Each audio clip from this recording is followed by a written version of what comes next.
안녕하세요. 재미주의입니다. 40여 년 전 한 한국인이 이 분야에 도전장을 내밀었을 때 세계는 비웃었습니다. 미국 기업은 한국이 성공하면 내 손에 장을 지지겠다며 실패를 장담했고 미국 정부까지 나서서 한국 처지에 지금 이런 사업이 가당키나 하냐며 뜯어 말렸습니다. 그러나 지금 이 한국인이 세운 회사는 한국을 넘어 세계 시장을 선도하고 있습니다. 최근 미국에서는 이런 평가가 나오기도 했는데요. 그의 기업이 새 시대를 이끌고 있다. 한국을 무시하던 미국의 인식을 180도 바꿔버린 이 한국인의 정체, 지금부터 알아보겠습니다. 영상 시청하시기 전에 좋아요, 구독하기, 알림 설정 꼭 부탁드릴게요. 띠링띠링. 가난한 농사꾼 집안에 장남으로 태어나 딸 때부터 가난한 소년이 있었습니다. 소년은 가난이 지독히도 싫었는데요. 가족 모두 매일 새벽 4시에 일어나 부지런히 농사일을 해왔지만 가난 역시 부지런히 쫓아왔습니다. 농사만으로는 8남매로 구성된 소년의 가족이 먹고 사는 것도 늘 부족했기 때문이죠. 이대로 쭉 가난과 함께하기는 싫었던 소년은 아버지가 소판 돈을 훔쳐 무작정 서울로 올라갔습니다. 고향을 떠나며 소년은 다짐했는데요. 가난을 벗어나기 위해 반드시 변호사가 되겠다고 서울에 가서 구두 닦기, 신문 배달, 우유 배달 등 닥치는 대로 일을 하면서도 늘 손에서는 책을 놓지 않았습니다. 하지만 변호사를 꿈꿨던 소년의 미래는 전혀 생각지도 못한 쪽으로 흘러가게 되었습니다. 우연히 점원으로 일하고 있던 쌀가게를 인수하게 된 것인데요. 그런데 이 기회가 소년 속에 잠들어 있던 사업가의 기질을 깨워버렸습니다. 그가 쌀가게를 인수받은 후 단골이 더 많아지고 매상도 쭉쭉 올라가는 등 전과 비교할 수 없을 만큼 잘 나가는 가게가 된 것이죠. 가난을 벗어나기 위해 변호사가 되려고 했던 소년은 어느새 잘 나가는 쌀가게 주인 청년이 되어 있었습니다. 하지만 기쁨도 잠시, 이분이 군수품 비축을 위해 쌀 판매를 금지, 배급제를 실시하며 한순간 청년의 쌀가게는 망하고 말았는데요. 그러나 이미 장사의 맛을 알게 된 청년은 곧바로 다음 사업을 물색했습니다.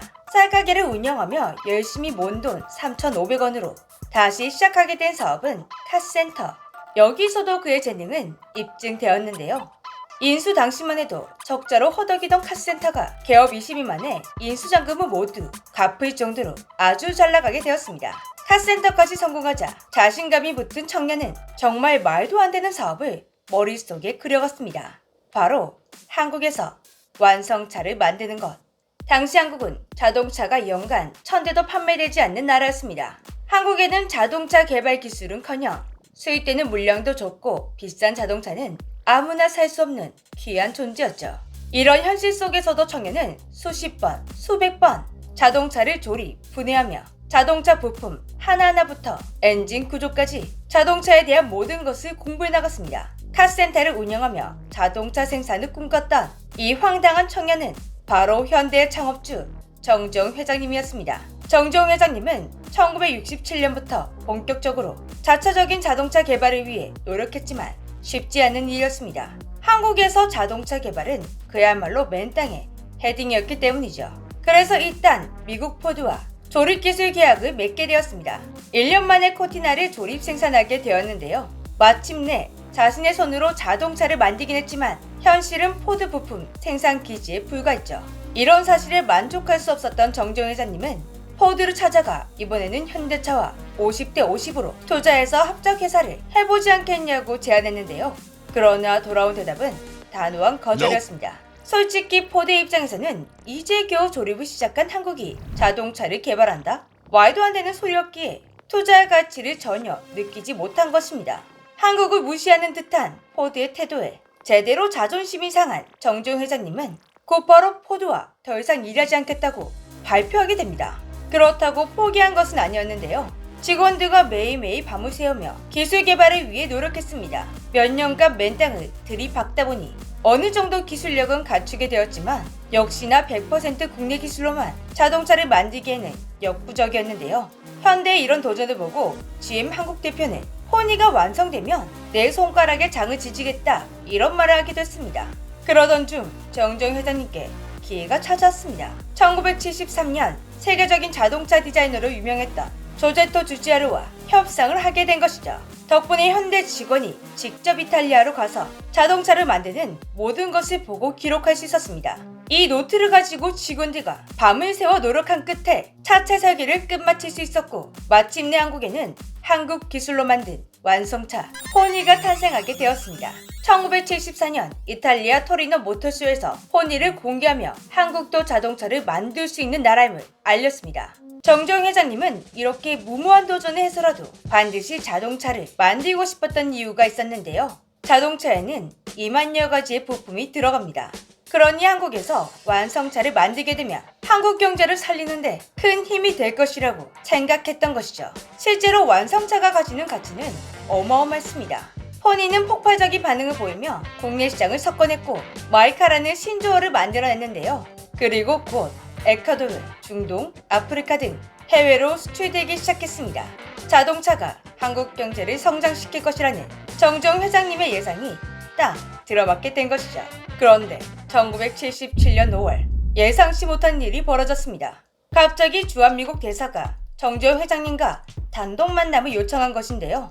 그 만남에서는 충격적인 말들이 쏟아져 나왔습니다. 현대가 자동차 독자 개발을 포기한다면 당신들이 원하는 미국 기업의 제품을 조립 생산을 할 수 있도록 정부 차원에서 지원해드리죠. 꽤 달콤한 제안이었습니다. 이 제안을 받아들인다면 국내는 물론 동남아까지 현대가 시장을 차지할 수가 있었는데요. 하지만 언제까지나 한국은 조립 생산국만 되는 것이었습니다. 정 회장님이 자신의 제안을 묵묵히 듣고만 있자 주한미국 대사는 이 말을 덧붙였는데요. 제안을 거절한다면 현대는 미국뿐만 아니라 한국에서도 다른 나라에서도 고전하게 될 것입니다. 포니로 현대의 기술력을 인정받으면 됐지, 지금 한국 사정에 한국인들이 언제부터 자동차를 살 줄 알고 한국에서 자동차 사업을 시작하냐며 포기하라고 으름장을 놓았죠. 더 이상 협상이 아니었습니다. 포기하지 않으면 망하게 만들겠다는 협박이었죠. 마침내 정재용 회장님은 입을 열었습니다. 내가 건설로 번 돈을 써서 실패하더라도 후대들이 자동차를 성공시키는데 필요한 디딤돌을 놓을 수 있다면 나는 실패해도 후회가 없을 것입니다. 이 협박에 굴복해 포기했었다면 어떻게 되었을까 상상조차 하기 싫을 정도로 현대는 자동차 사업에서 대성공을 거두었습니다. 소나타, 아반떼, 그랜저, 산타페 등 차례대로 자동차를 생산해내며 국내에서는 부동의 1위, 그리고 세계 3위 자동차 기업이 되었습니다. 그리고 이제 현대자동차는 더 이상 따라가는 기업이 아닌 따라가야 하는 기업이 되었습니다. 차세대 자동차 시장을 두 개 다 선점하고 있기 때문이죠. 수소자동차에서는 압도적인 점유율 1위, 전기자동차에서는 탑5에 안착되어 있습니다. 그리고 최근 미국 자동차 잡지인 모터트렌드가 선정한 세계 자동차 업계에서 가장 영향력 있는 파워리스트 50인에서 현대자동차의 정의선 회장이 1위, 올해의 인물로 선정되었습니다. 세계적으로 권위 있는 자동차 잡지에서 나온 발표라 더욱 놀라웠는데요. 한국 같은 나라가 자동차를 만들면 손에 장을 지지겠다고 무시하던 미국에서 인정받은 것이니 더욱 뿌듯했습니다. 앞으로도 모두가 NO! 라고 할 때 정재용 회장님처럼 못 먹어도 일단 GO! 라고 외칠 수 있는 불도저 같은 한국 기업인들이 많이 나왔으면 좋겠습니다. 지금까지 재미주였습니다. 안녕.